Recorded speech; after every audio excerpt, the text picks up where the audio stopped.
The following voicemail messages were sent between Michael and Andy over a number of days and contain spoilers. You know who you call. Leave a message. Maybe they'll call you back. Then again, maybe they won't. We're having ourselves quite a little game of phone tag here. Ring, ring, ring. I usually get this guy's answering machine. I'll call you right back. If you're there, please pick up the phone. I really want to talk to you. I check my fucking messages every day when I come home from work. My answering machine, zero. I got a blinking light. All I have to do is pick up this phone right here, inform the cinema, and your plan's kaput. No, I ain't got no phone. I had to pull, because people calling all the time, and who needs the aggravation, right? Interruptions. Here, right, just hanging out in the kind of sitting room area of the hostel where we are. Been here for, I think, 4 days, kind of lose track of time. New baby boy, just adjusting to everything.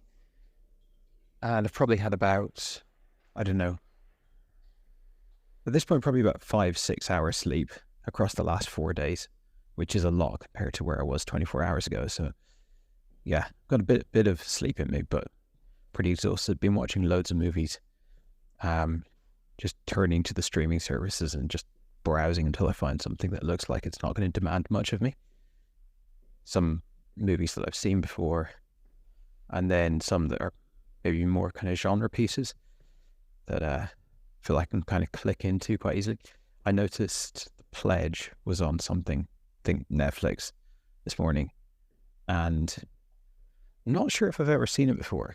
I certainly remember when it came out, it was like a very well received movie, very critically acclaimed, and I vaguely remember renting it on video and watching it, and I can't quite tell if I did or not. I mean, also my brain is such at this point that I can't quite remember what I did 2 days ago, rather than over 20 years ago when this film came out. But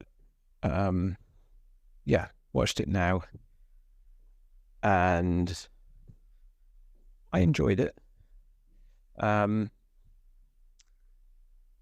It's an interesting film.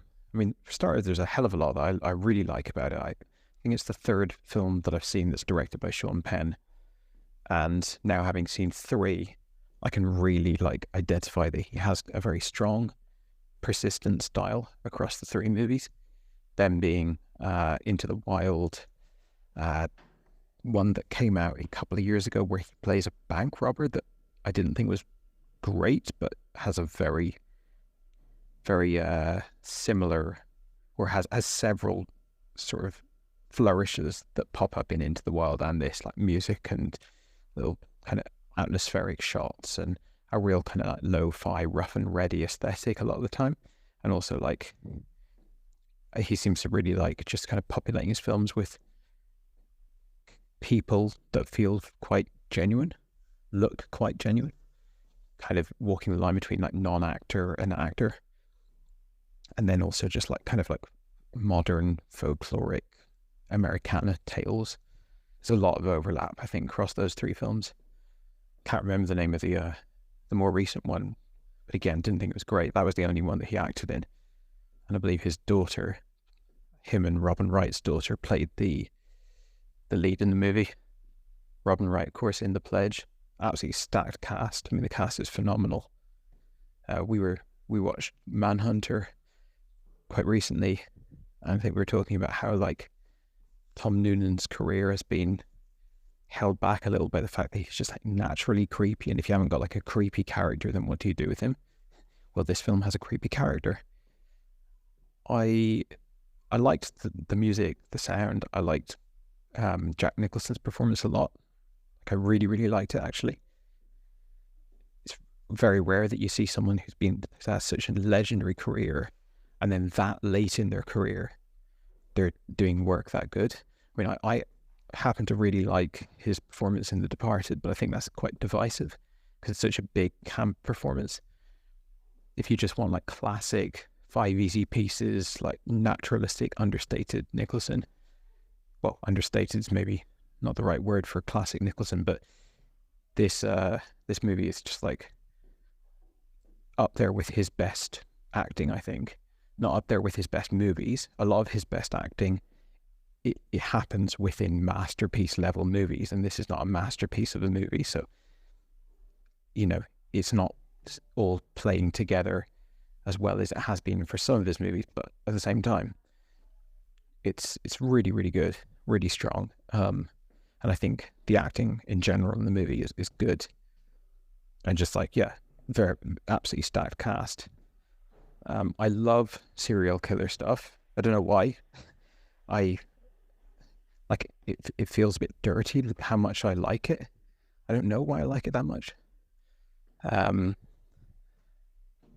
Because it's not like I'm harboring some sort of desire to in any way be involved in that in my life, like be it catching them or being them, if that needed to be stated after 20, 30 years of knowing me. But just when it comes to fiction, as soon as it's revealed that this is a serial killer in the movie, that just like massively elevates the movie. I'm trying to speak in hushed tones because I'm in like a children's ward in a hospital, and it's like maybe not the most pleasant thing to be overhearing someone talking about serial killers, but yeah, lots of good stuff. I have seen the movie early this morning, and then this afternoon I've read about the movie and read about the novel that it's based on, just like a mid-20th century Swiss novel, and digesting the kind of material that I've now consumed on the internet has changed my thoughts on the movie somewhat. So just taking the movie on face value, I look at it more like a kind of classic crime genre piece. Not quite police procedural, because obviously retired for the whole movie, but you know what I mean. It fits in with tropes, fits in with movies like Insomnia and stuff like that. But the book it's based on was written specifically to, I don't know if satirize is the right word, but to like criticize the genre of the police procedural, like crime investigation thing, killer investigation genre, be it in books or movies or whatever. And so the whole concept behind it is to subvert this notion that finding the killer is an exact science. It's a mathematical equation where it's like, if you're good enough, you just spot all the evidence and then you add all the evidence together and it equals the definitive answer. And reading about it, there's kind of, I think I haven't read the book, but I feel like this movie maybe strays a little bit away from that. So in the book, apparently he's more just completely consumed by that mission, and he retires. Then he figures out the roads that the killer will likely have driven on. So he buys a gas station on that road. He starts working there. Then he figures out that, if he's got a little girl, then he can use that as bait, and then so he finds a woman who has a little girl and sets that up. And in the movie he's doing that as well, but it feels more like he's kind of less clinically trying to engineer that, rather than he's just sort of taking advantage of things that are kind of naturally falling into his life a bit. That was, unless you're supposed to take the film as just more, every scene I watch in this film is just him trying to catch the killer. And that quite possibly is how you're supposed to interpret the film. Maybe that is how you interpreted the film. I was really, really tired when I watched it, so I wasn't quite putting two and two together every step of the way. Like, when I think he's already been working at the gas station for a while when that first black car drives up, and to me that felt more like, this thing is surprisingly coming back into his life, rather than he laid a trap and now it's paying off. So the book is about a guy who's just like as brilliant detective, as good as you can be, who dedicates everything he possibly can to catching the killer. But random happenstance, in other words, the car crash at the end of the movie, means that he never catches the killer and he never finds out. I think in the book he does find out in old age. The movie was a bit more all over the place for me, it kind of in a good way, because I actually really liked the way it sort of languished in his retirement and took in all of the culture of that small town, and just him doing his thing, fishing and making connections with people, and that stuff to me just adds a lot of texture and uniqueness to the movie, and also like makes it a film that's a police procedural serial killer investigation movie, but also about an older person, which is really good to see those two things kind of married together. And then at the end, when he doesn't get his man, and he doesn't get his man because that's just how life works out. It's random. It's crazy. Like it doesn't just all work out. Like if you do all the right things, then it all works out perfectly. I didn't come away with that really profound statement. I came away a bit more like, oh, all right, I guess, well, shit, that was a bit random, but yeah, I guess that would drive you crazy. You'd still think that killer was out there, and yeah, it feels a bit like I didn't quite appreciate that choice, that narrative choice. Whereas I think there's another reading of the book, of the movie, and certainly the novel, where it's like that's the whole point. So interesting to know what your journey was on that front.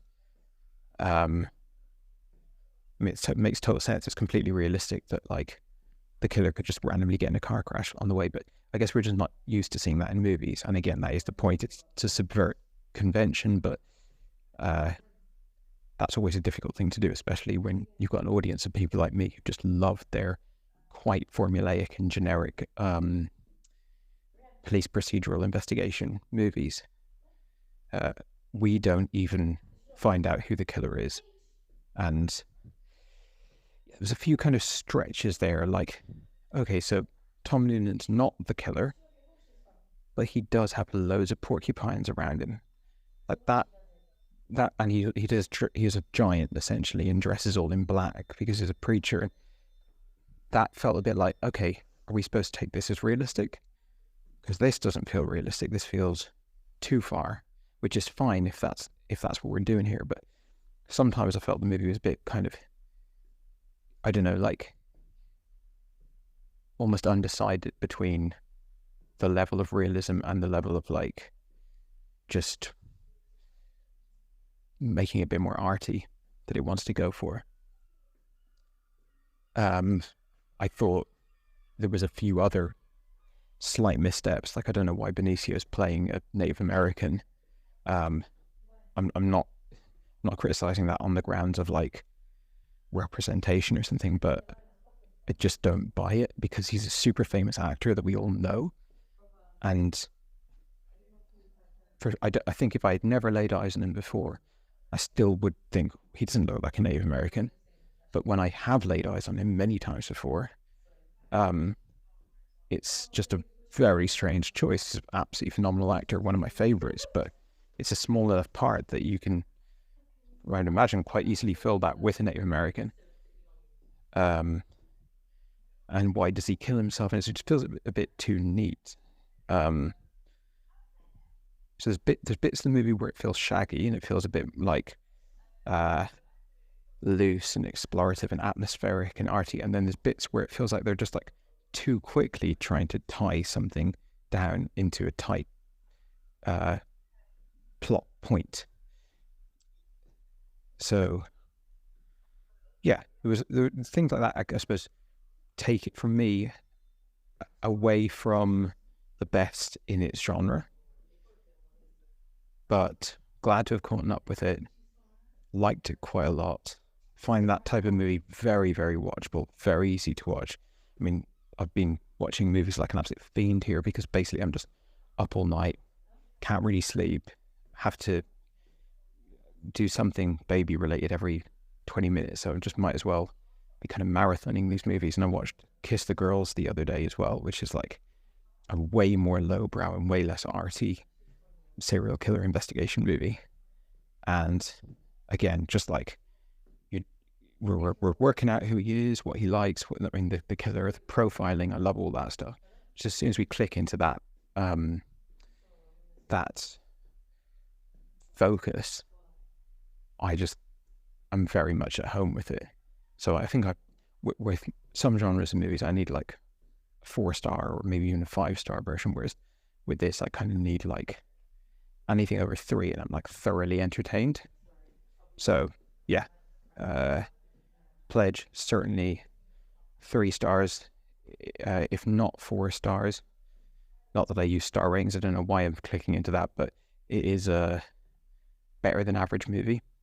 And there was a number of things that I really like. I mean, just to pick one random thing, when it cuts to his retirement, where he's driving along on that road, pulling the boat behind him, it's this helicopter shot, which then eventually gets in quite tight. That song that's playing, which I think it must be by some African musician, is just amazing. And it's just there's a lot of those kind of moments. Well, not a lot, but there's several of those kind of moments. And there certainly is in Into the Wild. And there even is in the bank robber movie that I can't remember the name of. Sean Penn is like, for actor turned director, he really like brings a lot of like very stylish cinematic moments to his movies. Try to think if there's any other kind of like stray observations that I had. Yeah, I definitely felt deprived of not getting to see the killer and not knowing anything about him. I also was a bit thrown by that second appearance of the boy who found the first girl. We see that boy again in the parade. Jack Nicholson gives him like a deathly stare, and it's hard to reconcile that with the movie. Maybe I'm missing something. Waiting for the other shoe to drop on that boy's involvement. We see who I assume is either the wife or the mother of the serial killer looking through the chocolates. But again, it's like sometimes we're just getting close to something and we don't quite get to that thing. Lot to process, and my brain is capable of processing very little right now, but I believe you've watched it as well, so what do you think of it? Yeah, not unlike cowed in a corner in a maternity ward discussing a movie where kids get abducted. Pretty on brand. I believe I've seen this before, but I have no evidence or footprint on things like Letterboxd or IMDb that is true. But I'm almost 100% sure that I've seen this movie before, because the turkey at the turkey farm was very familiar, and I had a lingering image of a road and a tractor as the ending. Now that turned out to be wrong, and I might be thinking of another movie, but do with that what you will. Yeah, it's the first thing I noticed about this movie was just the amount of credits of cast, of names that I really like and character actors that I really like, I was presented with in the opening credits. Obviously, Jack Nicholson, Patricia Clarkson, Benicio del Toro, Aaron Eckhart, Helen Mirren, everyone's favourite. Is he a serial killer? Is he not? Tom Noonan, Mickey Rourke, Sam Shepard, Henry Dean Stanton. Didn't know who Dale Dickey was, but I looked her up on IMDb, and I like her a lot as well. This movie, it has the tone of something that I really like, and I don't know if this makes sense to you, but I call it the Dennis Lehane-esque feel. Things that he has done, like Mystic River, things that he has had some influence in as well, like The Wire. And I believe Gone Baby Gone as well. It's just that very non-flashy but beautiful scenes in a very understated way that complement a detective angle. It's probably something I can't fully articulate in words, but hopefully you know what I'm talking about. And this has it in abundance. You mentioned Sean Penn as a director, obviously Into the Wild, and this are probably the two I've seen. And there definitely is, like you said, there's a feel for his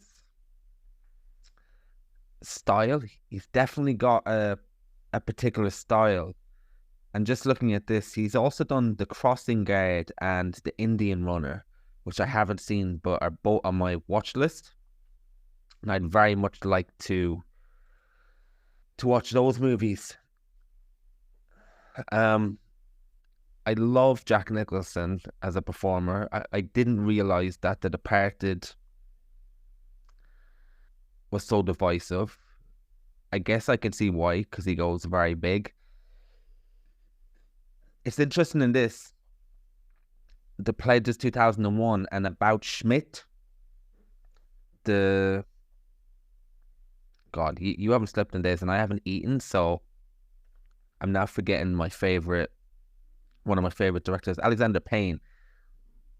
Yeah, these two movies are, I think, 1 or 2 years apart, and it's an absolute credit to Nicholson. I think he's in his late 60s around this time, that he manages to create two completely different characters between the character in About Schmidt and The Pledge, but dealing with similar things, but they couldn't be any more different. And Jack Nicholson he's not Daniel Day-Lewis in the way that he can totally disappear in roles. He's got a very recognizable face and a very recognizable voice. That was terrible, but anyway, we can cut that. But he is really good at creating characters, and he can go big like in The Departed, but at the same time you still buy that that's a character that's larger than life, not an actor being larger than life. And from the early moments in this movie, it's brilliant that we normally get the "this is my last case" trope, but this is almost later than that, just beyond that, in the sense that he's basically at his retirement party when the case starts, or at least the police involvement of the case starts. And we get nice little scenes of his psyche before that without having to have any lines of dialogue, which is what I really like about the visual style of Sean Penn as well. We get him looking at an old couple, we get him looking at the pictures on the wall, and it just gives us his state of mind very well. And then when he's at the retirement party, we know that he needs a purpose. And again, there's a retirement party in About Schmidt as well, where he's taking two completely different characters at the exact same point in their life and almost the exact same kind of scene, and it just feels so different because of Jack Nicholson's performance. And I absolutely love that about him as an actor. And the case begins and he leaves his party early, and God, I really like this Aaron Eckhart in early 2000s. I guess we've got him in The Dark Knight Rises, The Dark Knight, Thank You for Not Smoking, and this was this real cocky kind of dickhead, and he's so good at playing that role where it's almost like a subversion of the classical hero, where in this it's his arrogance and his desire to be the best is what motivates him. And obviously we don't get a lot of time with the character, but this is what I also like about Sean Penn's casting. When I saw the credits to begin with, I was thinking, oh, we're going to get big performances from these big actors. And it's more we get the right performances from the right actors, other than Benicio del Toro, which I absolutely agree with you. With Benicio del Toro, I was wondering as well why he's playing a Native American. And again, like you, it's not because I necessarily think people need to play who they are, like background-wise or class-wise or whatever. I don't really care about that either way, but at least don't have it as distracting as Benicio del Toro playing this character. And everyone else, Henry Dean Stanton, perfectly cast. Tom Noonan, perfectly cast. Robin Wright with her toothless, and I really thought they had to make her as less attractive as possible for the fact that she will have a romance with Jack Nicholson later on in the movie. And even though you do buy that, it helps that she does very well in immersing herself in what a small town version of Robin Wright would be like. So very nice use of the cast and very nice use of setting and surroundings.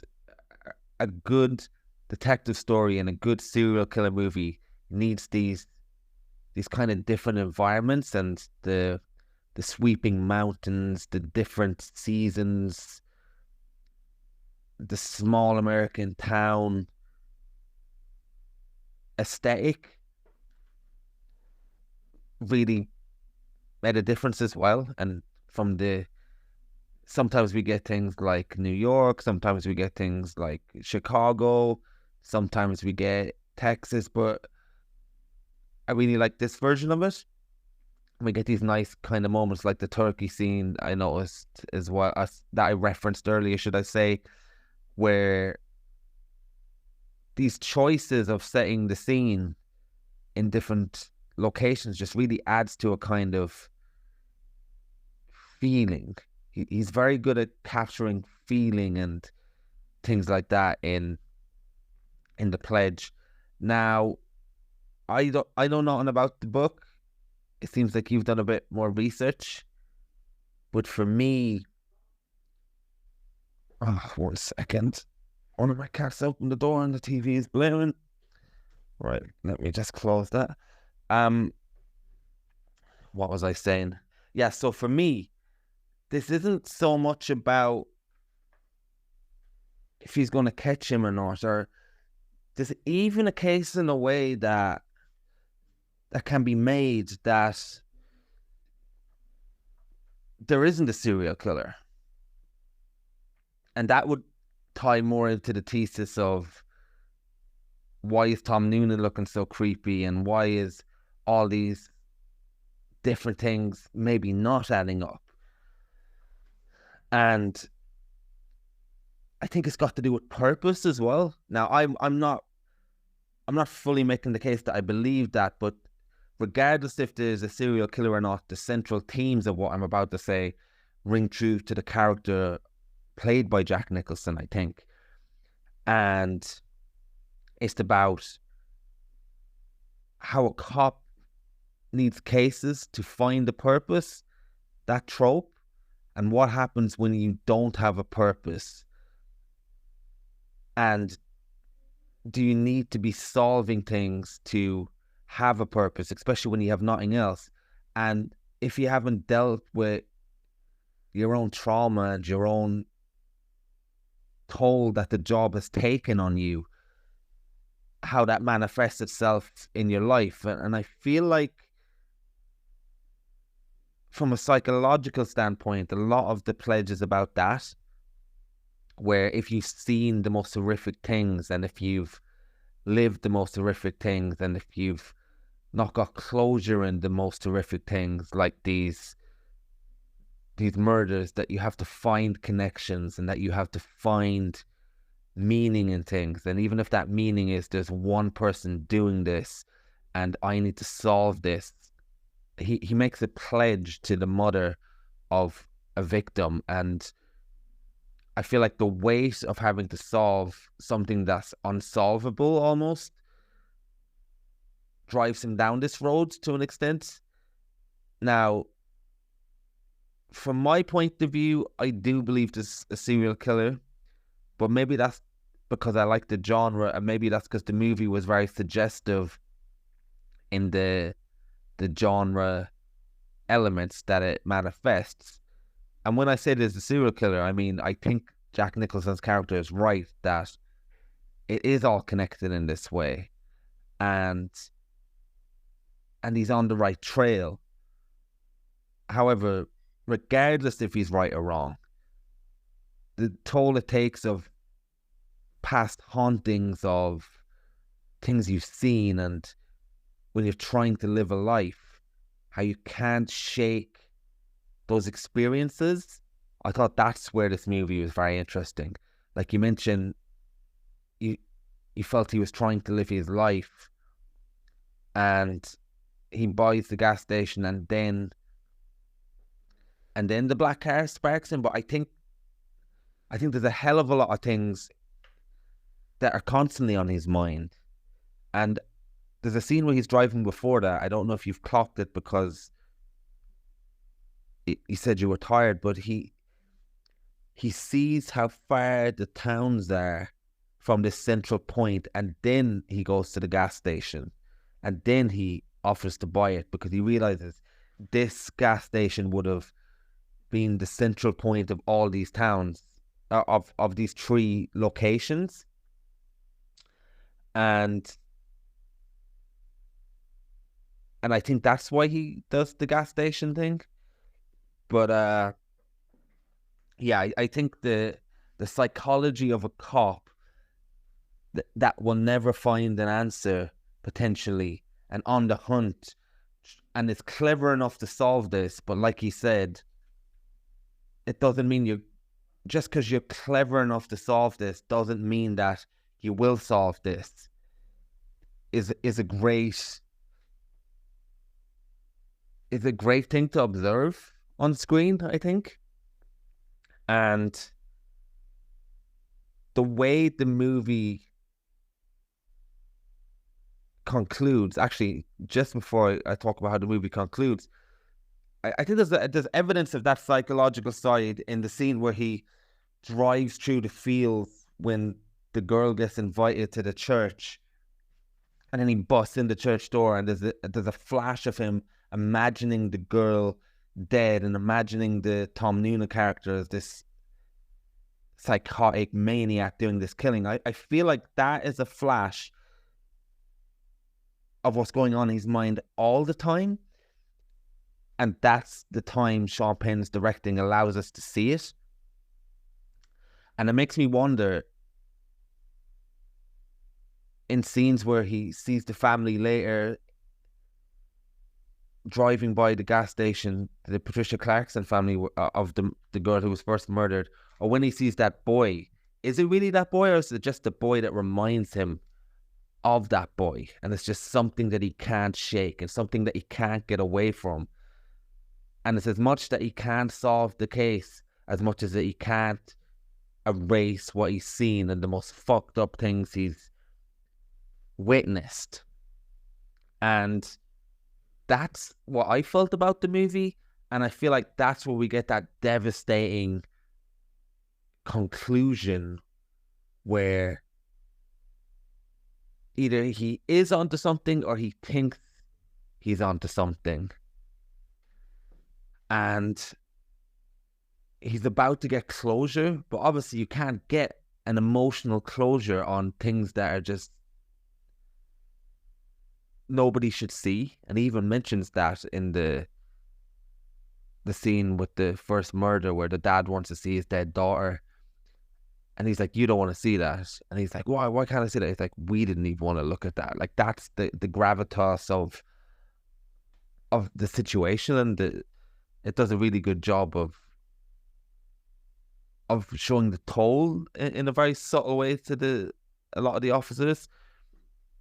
And the fact that he's on the cusp of getting some kind of closure, and ironically, which is another kind of subplot, but it's not really explored, fate and God, that it's an act of God or a coincidence that robs him of the chance to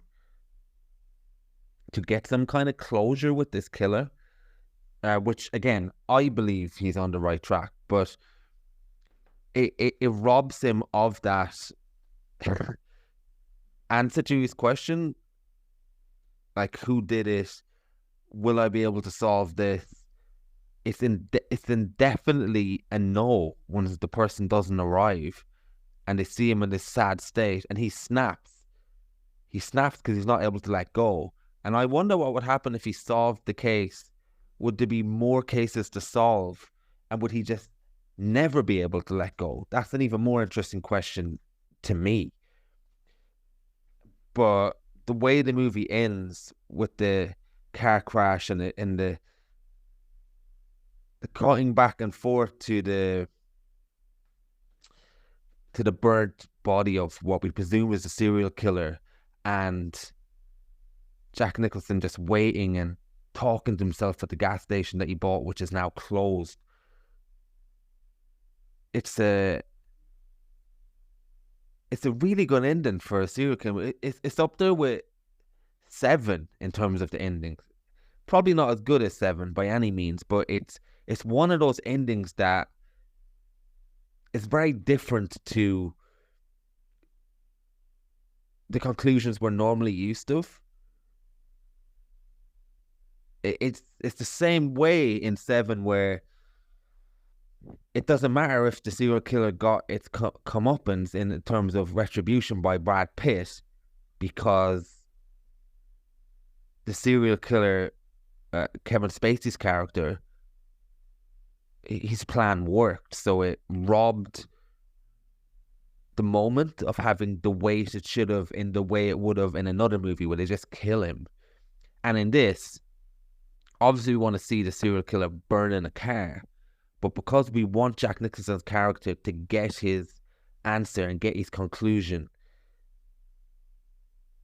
the fact that he burns in a car, the serial killer, it doesn't, we're not pumping our fists saying, yeah, good, you're burning to death for all the horrible things you did. No, it gives us that strange confliction of a moment, in the same way Seven does, where at least I was just felt so bad for Jack Nicholson's character, because he is stuck in a piece of time that he'll never leave now, because he didn't get to bring down the guy. And that's a very powerful ending. So yeah, I really enjoyed the movie. And now that I realised that there's a few Sean Penn movies, like Crossing Guard and The Indian Runner, that I want to see, that maybe that might be something we can add to our never-ending list as well. And that, to get back to your very first thought, as well as why are you and also I so fascinated by serial killer movies, it's kind of the same way people are fascinated with true crime, isn't it? You wouldn't want to meet a serial killer, but being along for the ride and seeing almost an apex predator of your species in work, there's some kind of morbid curiosity about it. But yeah, maybe we can do The Indian Runner sometime, because that's been on my watch list for ages. Got Viggo Mortensen and David Morse, everyone's favorite cop. If he's not playing a cop in that, I'll eat my hat that I don't have. Hey man, listened to your voice note yesterday and took a few notes in it, but yeah, really stretched at the moment with the new baby, but just managed to find a little bit of time now, so I'll respond to everything you said. It's interesting you kind of highlighted it as like a Dennis Lehane feeling project. You've now given a name to a sort of subgenre, if you will, of movies that I've always kind of understood work together and go together and are of a cut from the same cloth, but I've never actually like thought about it too much, or I've certainly never named it. And it is definitely the Dennis Lehane vibe, and that's particularly in my head because in the midst of this past week of having a new baby and just like finding myself up at all hours, just randomly throwing stuff on streaming services, I came across a movie called Lost Girls, which I remember adding to my IMDb watch list when it was on the horizon. It has, I always forget the name of this actress, but it's maybe Amy Ryan. I believe she was in The Wire. Maybe I'm getting the name wrong, and maybe I'm even getting the association wrong, but she's the lead actress in Lost Girls, and she's very, she's very Dennis Lehane. Again, this is not a language that I would have used previously, but now that you say it, it kind of cements it in my head. That movie, Lost Girls, is like, even though it's based on a true story, it is just like 100% through and through Dennis Lehane subgenre movie. And yeah, I like that. I like those projects. I like the mixture between realism and then the kind of intrigue that comes with a procedural. The Pledge, I think a lot, just sort of going back to what our discussion on it and everything you've said, everything I've said, and everything I've kind of learned after watching it and sort of seeing other people's interpretations of it, and also kind of reconciling my viewing of it with the fact that it's like a big cult classic and stuff.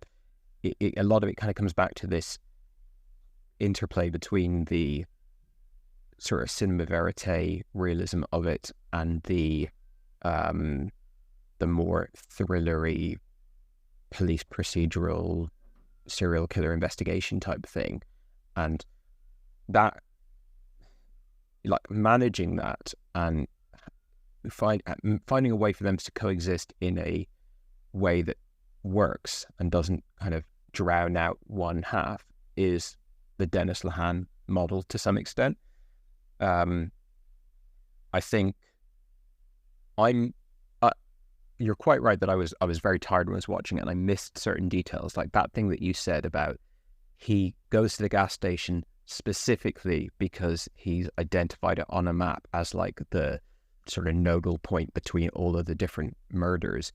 I missed that, and I think missing that and maybe missing a few other things makes it feel a bit more of like a breezy, he's just sort of stumbling through life, and the case keeps kind of rearing its head, and it's in the back of his mind, but it's not like he's deliberately trying to exist within solving it. Missing that kind of gives you a bit of an inaccurate portrait of the movie.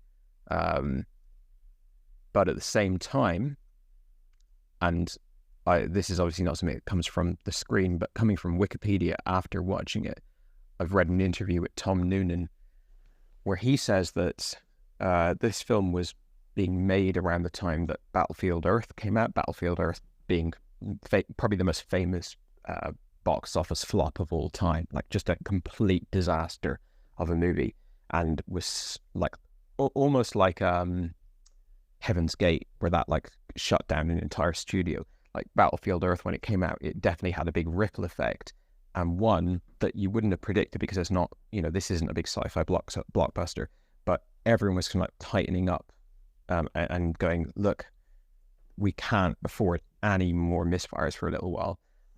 They called up Penn and were like, this movie cannot go over budget or over schedule. Like, it just absolutely cannot under any circumstance. And I think at that point, it was an inevitability that The Pledge was going to go over budget and over schedule.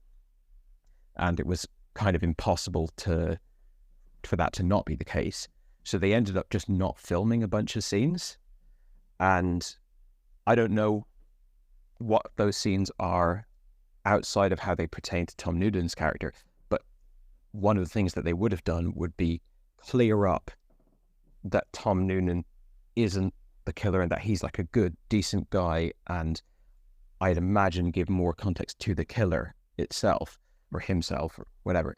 Now, you can certainly infer from the movie that Tom Noonan is not the killer, but my misgivings about like, well, how come he's the killer in every way other than the fact that he's the killer? Like he's a giant all dressed in black that has a whole bunch of porcupines around him. Like, it's just too much. I think cutting to him not being the killer with like no come down scene on that is an example of where I feel that this film is just sort of like missing a little bit more clarity. Obviously difficult for me to say that having watched it really tired, because I'm kind of, you know, slandering the film based on my own inadequacies in the watching experience. But even still, like I wasn't like asleep for half the movie. Like I do think that it's a little bit unrefined in that regard, especially in the actual killer. Like for me, I would prefer if they showed us absolutely nothing whatsoever of the actual killer, or they showed us a bit more, like that scene at the end where it's like that woman finding the open box of chocolates. And this, correct me if I'm wrong, but I don't think the film like is particularly clear on the fact that those chocolates are drugged and being given to kids to drug them. But that from reading Wikipedia afterwards, that's the attempted implication, and just a bit rough and ready. You mentioned that some stuff may be in his head, like when he sees the kid again, maybe that's in his head. Like I like that as a sort of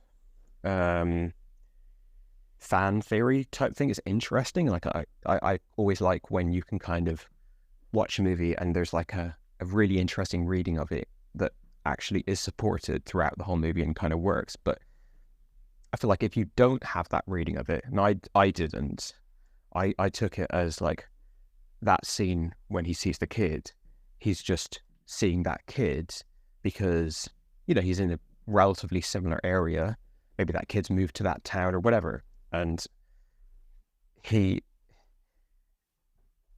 I just didn't understand why he would have that reaction. Like I could see him see that kid and be like, oh shit, that's the kid from that found the other girl and stuff. But he looks at that kid like the kid is the killer kind of thing. And I was like, okay, what we doing here? Is it going to turn out that this kid is the child of the killer or something? And was trying to I was going, where are we going with this? And we're not going anywhere with it. And again, I have to wonder if we're missing a scene. I almost want to read the book. Almost every time I've ever said that after watching a movie, I haven't read the book, so I'm not naive enough to think that I will. But I am intrigued by it, especially seeing as it's, you know, from the mid 20th century, to, you know, I guess about 50 years prior to the movie coming out. Would be interesting to see, like, and set in Switzerland as well. So it's, you know, the film, The Pledge, definitely has like a big Americana streak through it. So it'd be interesting to see how you could be an interesting exercise in like transposing material into a completely different environment and style. But I wonder if it does sort of tie up and clarify a few things. What you're saying about like Nicholson and his like the moment in his career that it came out around the same time as About Schmidt. I like that he just continued to do really good work. Again, I'm a big fan of The Departed, and I like him in The Departed, and I like Robert De Niro in The Untouchables, and I've like absolutely no problem with a larger than life villain.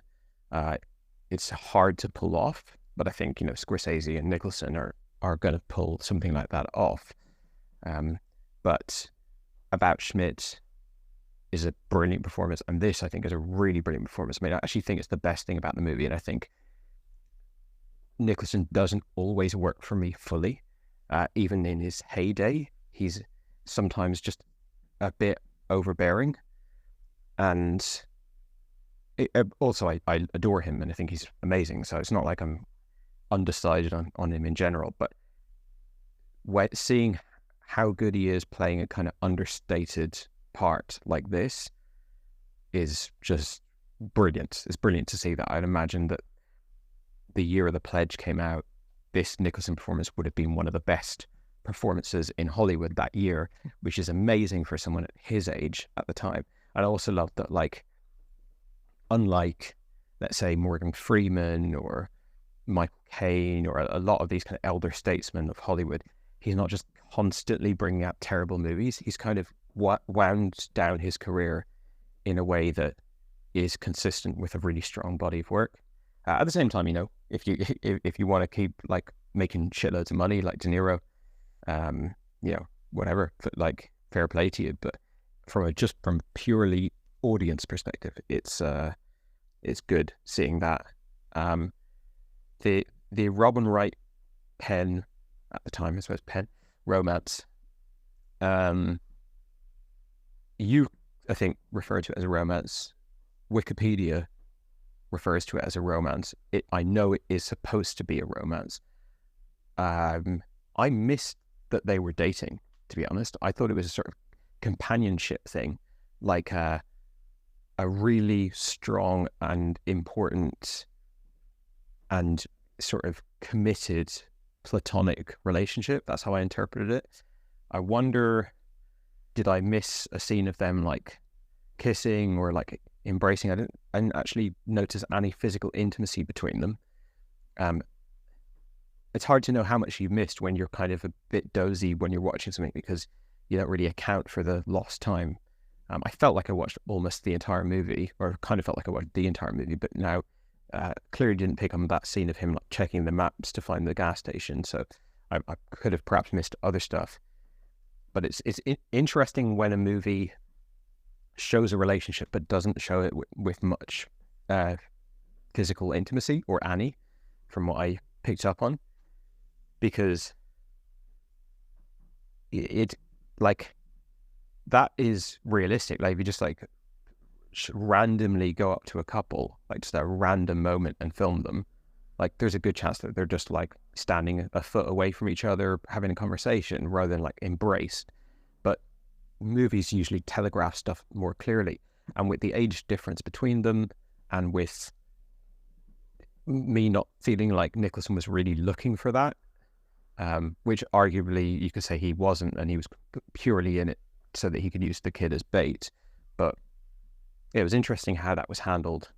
It was nice seeing her in the movie. Like she's a good actress, and there is definitely movies where the director puts his partner or her partner into the movie and it's like, yeah, I guess they had to be in it. But in this case, she's consistent with the other good actors, and yeah, as you said, just like rogues gallery of brilliant character actors, Harry Dean Stanton, Mickey Rourke, all these great people popping up and doing really good work for a brief moment. I presume friends of Sean Penn, because that seems like, I mean, it's not like they're A-listers as well, so maybe, but yeah, I don't know. It all worked for me.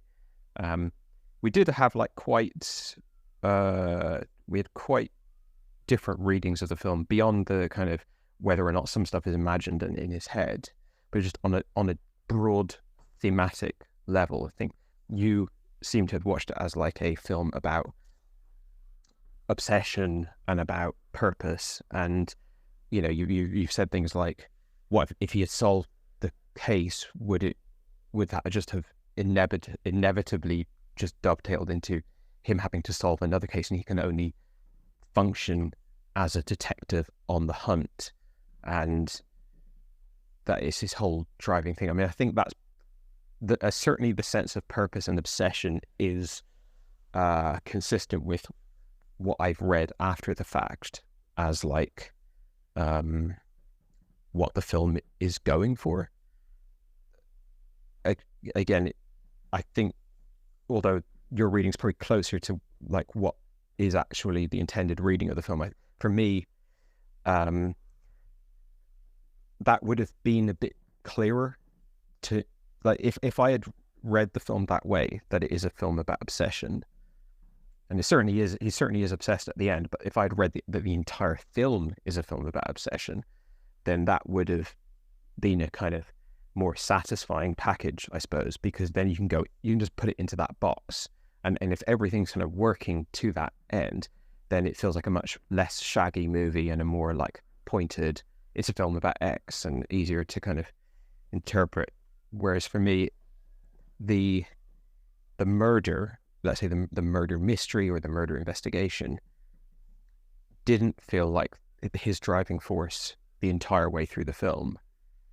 It could literally be as simple as like I missed that scene of like triangulating where the gas station would be located. I think maybe just having that anchor point going like, look, his whole reason for being here, and he wouldn't even be doing any of this and being in this place if he hadn't made his life choices based around this case. Maybe that's kind of the linchpin of it. But for me, it was more like he was living in retirement and he was genuinely trying to enjoy his retirement, but also he has unfinished business, and increasingly he becomes committed to returning to that. Now, I liked the film as I saw it, so I'm not like, it wasn't like I was like, watched the whole film like, what the fuck is this? Like, why are we watching any of this? And at the end, I'm like, oh, right, okay. It wasn't that kind of a scenario. But I think you probably had a clearer kind of mission statement or overall like arching thesis of the film in your head that was probably more satisfying.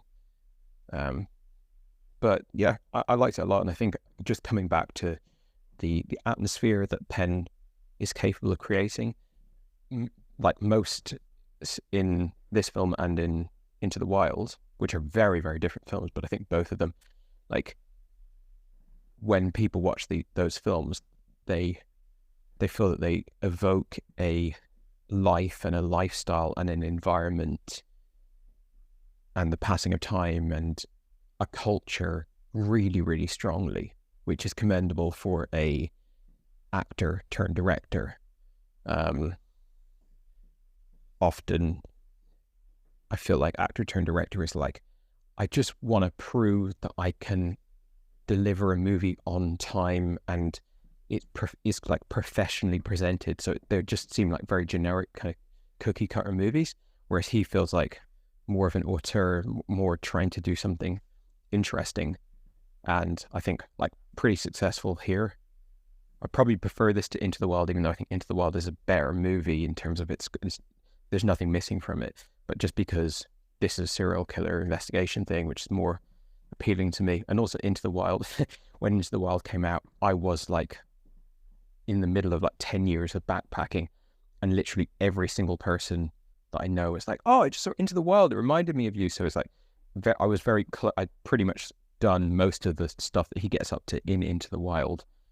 So that made me a bit more critical of it. Whereas as of yet, I haven't investigated a serial killer, although Penn or Nicholson is old enough in this movie that it does give me hope that, you know, if he can do it in retirement, maybe I can do it just on the side. Maybe catch the Bristol Strangler or something like that. But yeah, good flick. Glad to have watched it. As you said, it would be interesting to explore more Penn movies. I don't really know anything about any of his other projects. And I have seen the one he made a couple of years ago with his daughter and thought it wasn't great, to be honest. I thought it was like, it wasn't bad, but it was very like meh. And then there's another one he's made a couple of years ago with Javier Bardem and Charlize Theron, which I think was very poorly received, about like UN volunteers or something like that. I can't remember. So there's a little bit of I think there's not much shine on his recent outputs. It doesn't mean it's not good, but like I've seen one of them and one of them's low rated. But to go back to heyday, I mean, was there anything between this and Into the Wild? I feel like maybe there wasn't, but certainly those older ones would be interesting to check out, as it would be interesting to check out his career as an actor. I mean, I love a lot of his performances, especially Carlito's Way. It's probably my favorite Penn performance, but I think he's like overall a good actor. But I also know that he's in a lot of movies that I haven't seen, and I think in the sort of Brat Pack era, he was the one who was like really like kind of like Robert Pattinson now, maybe. Like he was like trying to do work with interesting directors and not interesting projects, as opposed to just like maximizing the kind of teen appeal. So yeah, definitely need to explore him more as a actor and director. Hey man, Yeah, the Dennis Lehane vibe. We need to do a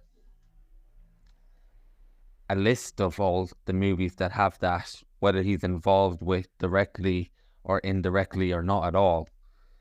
But to run with that for a minute, and what you were saying regarding the Tom Noonan interview, which I didn't listen to the interview or anything, but I did come across Wikipedia content and a few articles here and there where he was talking about how his scenes got cut, and he was emphatic that he was the good guy and definitely in no way the bad guy. So obviously he probably felt pretty strong about his character. And like you, I read the fact that Battlefield Earth went absolutely bust at the box office and they had to cut a lot of the work of this movie. Well, Tom Noonan's movie. Cat just as meowing there, the unofficial contributor to this show. Yeah, and I wonder, does the Dennis Lehane vibe cover up a lot of those cracks of that raggedy and that kind of thing that doesn't quite go together, or something that's not fully explored in the movie? Because that vibe is characterized by a lot of different types of shots, and maybe they don't necessarily have a context, but they contribute to an overall vibe and an overall feeling that you can't quite interpret. So I wonder, does that vibe work a lot here in covering up a lot of the things that were cut? Now, again, this is pure speculation, but you mentioned the kid, and you speculated yourself, was that a cut scene? And is it meant to mean something else? And I think because of the vibe, it doesn't matter. It just feeds in and almost bleeds into their overall feeling of this movie. The same way you pick a background of loads of turkeys being crammed together to deliver news about a child being murdered. Does it mean anything? Not necessarily. Is there something behind that? Is it setting a tone? Is it setting something else? Is it a commentary? And all those kind of lingering shots with that Lehane vibe, I think, covered a lot of the cracks that could potentially have been there in this movie. You also mentioned that the killer, a lot of stuff wasn't explained, and a lot of things are inferred, like the chocolate and various scenes, and maybe that's got to do with those scenes never been filmed. Maybe it's not, and I'm not fully making the case for this, and I'm not fully believing this myself, but there is a case to be made that kind of works as well, because it's tapping into the viewpoint of Jack Nicholson in the way both connected or unconnected things are making him think that this is the killer and maybe not the killer. Case in point, the Tom Noonan character, and case in point, the shopkeeper mother. I think he comes across that shop when he's looking for something else early on, so he actually stumbles across the killer and the hedgehogs and porcupines. Maybe the fact that a few things feel unfinished, maybe that works for me a bit more than it did for you, and maybe in general, because it ties into the viewpoint of the character that's at a loss, trying to figure out something, has no idea if he's close to solving it or not, and all these various signs that may lead you to a place and may not lead you to a place are open to interpretation, and maybe that makes the audience feel like they have as much knowledge as the Jack Nicholson character. Now, again, I don't fully believe it. I don't maybe fully buy my own argument, but I feel like that, coupled with the Dennis Lehane vibe, allowed it to be forgiven, maybe. And yeah, that I think that's my ultimate thoughts on whether the scenes being cut ultimately interfered with it. For me, it probably didn't, because I was able to infer different things myself because of our knowledge of serial killer movies, I guess. All we needed to know was we got that scene where Tom Noonan was meant to be the killer, and then we realized it was a red herring, and that was enough. Perhaps it could have been a twisty movie, but I just felt like because of the genre, that scene was enough. Regarding Robin Penright and Jack Nicholson's relationship, they did indeed have a sex scene, my friend, and you must have fallen asleep for that and missed that absolute awkward encounter. Now, romance is a strong word in itself, even if I did use the romance, and even if Wikipedia, whoever uses a romance between the characters, because even though there is a sex scene, a very awkward sex scene where she makes a move on him and kisses him, and she puts his hand on her tit, so there can be no, we don't see it, obviously, but like over the clothes. Don't know why this is so awkward describing a sex scene to you. Would it be better if you stayed awake for it? Yeah, and then we do get that scene. And as far as their relationship, number one, they ugly down Robin Wright with her chipped tooth, so to make it a little bit more believable. Number two, it is a protection kind of thing, because we get that whole very... Oh my God, she's meowing all over the place. We do get that very quick subplot of Robin Wright's character being the victim of domestic abuse and moving in with Jack Nicholson's character for protection. And so it very much seems like he's a cop. He's given her protection, and it's a relationship of convenience. It's maybe no great love or maybe no great romance. In fact, it's almost certainly not. But the movie does enough for us to buy it because of the circumstances. And then it stays in that green area. Green area? That grey area of, is he now finding things to do in his life? Is he now more haunted by these things because he's got a little girl under his care, so he's even more determined and is even more reminded by it? Or, which I don't fully believe, was this part of his plan to lure the killer? I don't think so. And that's what's so interesting about this movie. It's almost multifaceted in probably all those things are going on at once. And Jack Nicholson's character is maybe not fully sure of why he's fully doing things himself in relation to that family dynamic and how it feeds into the serial killer. Because he certainly protects her when that Tom Noonan character comes on his truck. And he also is prepared to exploit her to catch the serial killer. And going back to missing the signs of things due to the budget being cut or not, ultimate example of that is when the car crashes on the way to the drop with the kid.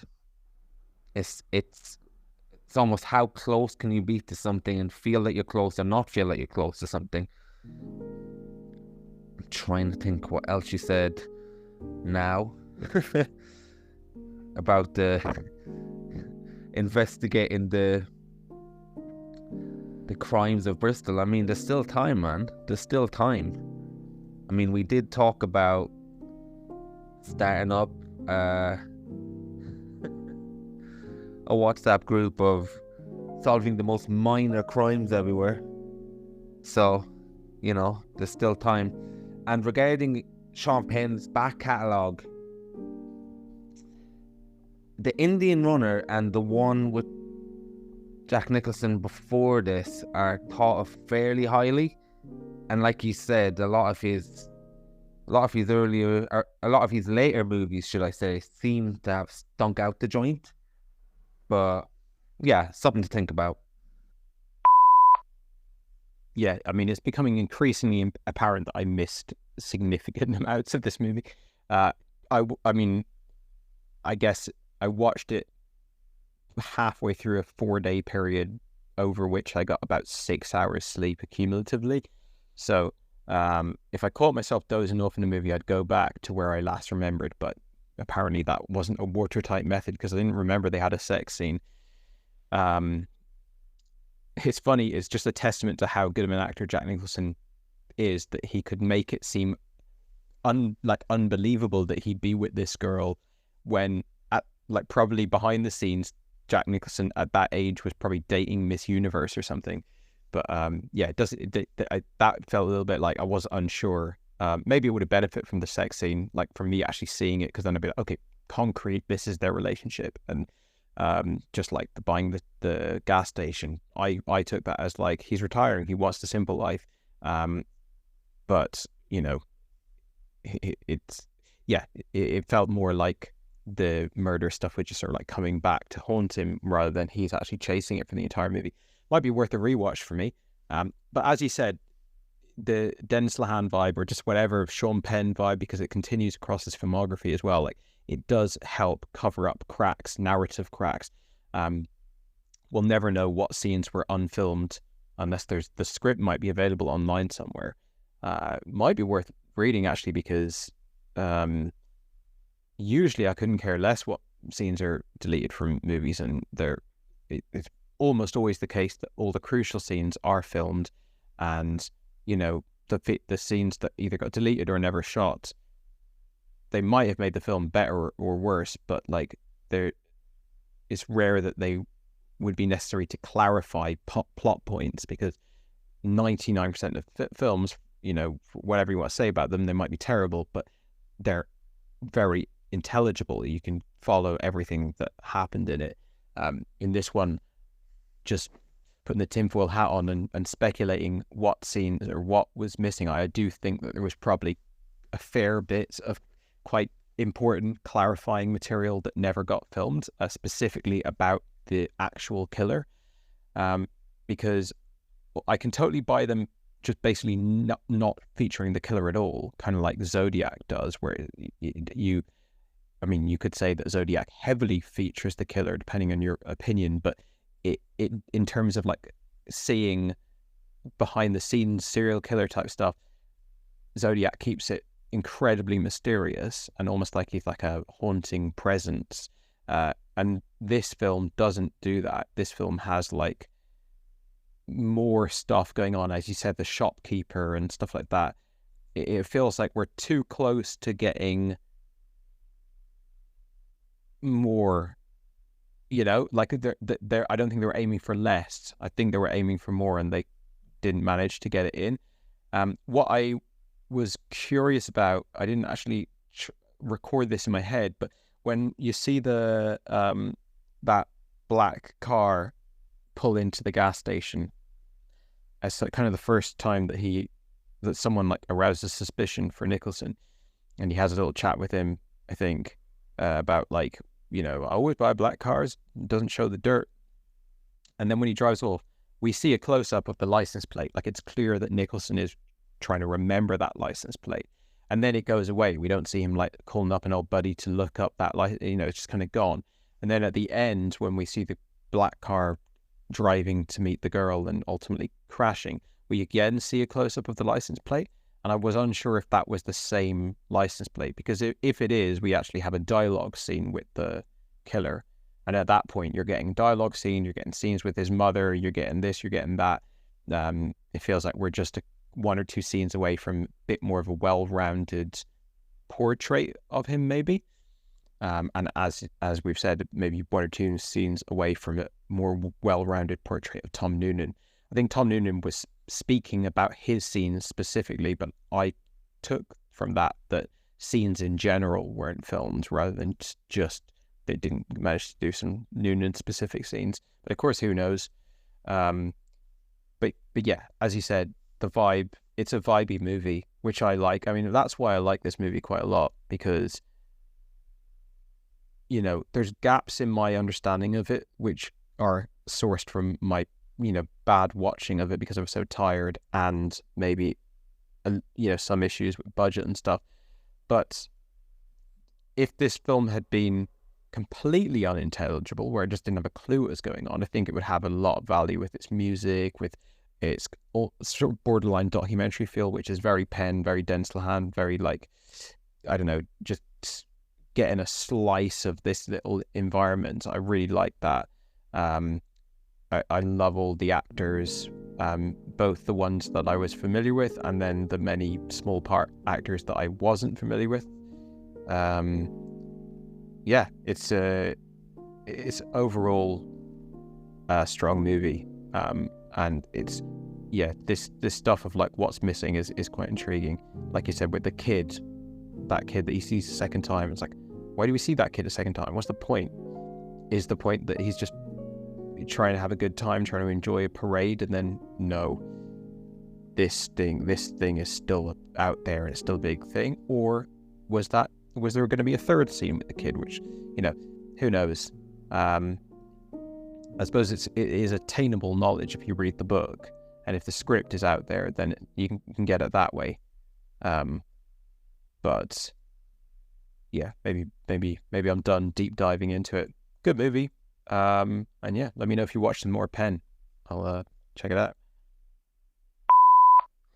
Yeah, man. If I knew you'd fallen asleep so much, I would have just sent you messages totally fucking with you, just making up scenes completely just to see, just to totally gaslight your experience. I